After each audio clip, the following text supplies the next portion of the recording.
Assalomu alaykum grupadagilar. Xudo xolasa yana ok yaptık. Yana kömür katyoldan yakıp verdik bunu. Yetti bin aşağılab.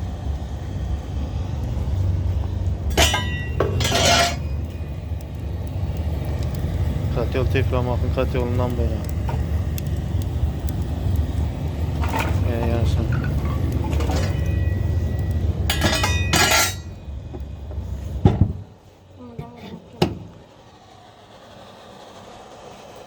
Lanına mintim yaptılar.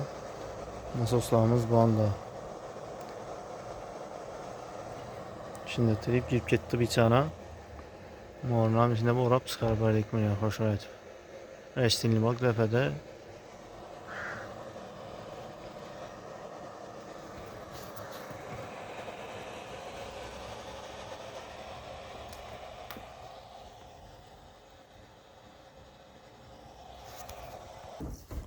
Birine zalı bir. Zalı 22'ni koyup verdik bir ayna atayına. Bir ayna babiydi. İşeden çıktı bina. Katyol yanına.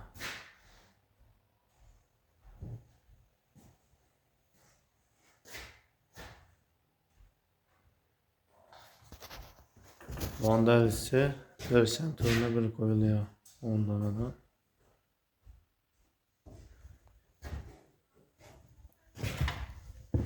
Van Spalny. Spalny'ye 15'ten koyup verdik bir yere. Vandal seni bambaşını çandan çıkarıp birini koyup verdik bir de. Van Spalny'ye bir yere birini koyup verdik bir yere 15'li. Getirip bana çıktı bu. Bir dalan. Dalan'a 15'ini koyup verdik yine Van'la birini. Dalan'la bana kanes oldu ahırı. Bir plastik tüt gitti, bir beton bana. Şimdi dolgulayıp çıkarıp verdik beni. Şeyin bana yine bir Spalny. 20'ni koyup verdik. Kişine ona.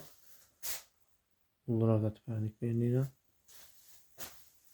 Bandan aylanıp. Bana çıktı. Bana bir tane toplik olan gelip gitti bir de.